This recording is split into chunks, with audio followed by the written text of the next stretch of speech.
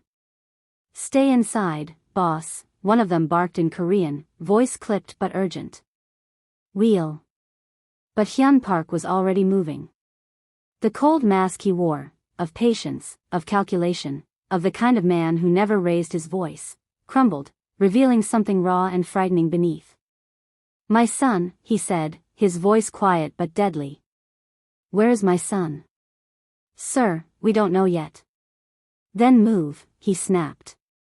He pushed past them, his expensive shoes pounding against the polished floor as he strode down the hallway. His heart hammered against his ribs, a violent, unfamiliar rhythm. Fear, real, unfiltered fear, poured through him like ice water. He'd faced armed men before. He'd walked into enemy territory. He'd made decisions that cost other people their lives. But this was different. This was his son. His only son. "Lock down the exits," he barked as he moved. "No one leaves the property.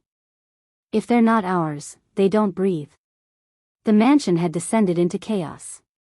Staff screamed and scrambled for cover. Guards shouted into radios, returning fire, dragging wounded comrades out of the line of sight. The hallways echoed with the distant crack of rifles and the crashing of overturned furniture. As Hyun turned the corner into the main corridor leading to the living room, one of his men grabbed his arm. "Boss, wait." Hyun shoved him aside without looking. And then he saw it. The living room was a war zone. Glass glittered on every surface, catching the light like deadly jewels. The air was thick with the acrid tang of gunpowder. Bullet holes pocked the walls, couches, and paintings. The large window overlooking the gardens was gone, nothing left but jagged edges and the darkening sky beyond. Guards were pinned down behind makeshift cover, exchanging fire with the intruders, who were slowly being pushed back towards the shattered opening. One of the masked men lay motionless near the coffee table, blood pooling beneath him. But none of that registered. Hyun's eyes went instantly to the floor near the center of the room. To the small, crumpled form partially hidden beneath a larger one. For a second, his lungs forgot how to function. "Taeyong," he whispered. He moved, every step heavy and slow, as if the air had turned to water. The world around him blurred into muted sound and color. A bullet whizzed past his shoulder, but he didn't flinch. His gaze was locked on his son. As he drew closer, he saw the black curls pressed against the floor, the little fingers clenched tight around a toy car. The boy's shoulders shook in silent sobs. He was covered, completely shielded, by the blood-soaked body of a woman. The maid. The black woman. Tasha. She was sprawled over him like a human shield, her uniform torn, her blood staining the marble and spreading streaks of dark red. Her face was turned to the side, eyes half closed, lips parted as she gasped weakly for air. One of her hands was still pressed protectively over the back of his son's head. Something inside Hyun broke. The last intruder fired a wild burst of bullets towards the back of the room and then tried to retreat. One of Hyun's enforcers met him halfway, tackling him to the ground and ending it with 2 shots to the chest. Silence fell, broken only by the muffled crackle of distant radios and the heavy breathing of men who had just stood on the brink of death. "Clear," someone shouted. "Boss, it's over." But it wasn't over. Not for Hyun. He dropped to his knees beside them. "Taeyong," he said, his voice low, almost gentle. The boy's head jerked up, eyes wide, tears streaking down his cheeks. "Appa," he choked, voice broken with terror. Hyun's chest tightened. He reached out and placed a hand on his son's back, but his fingers froze when he felt the warmth of the blood soaking through the fabric of Tasha's uniform. He looked at her properly then. At the wounds. At the way her chest rose and fell in shallow, ragged breaths. He didn't remember moving the gun from his hand to one of his men. He didn't remember screaming for the medic on staff.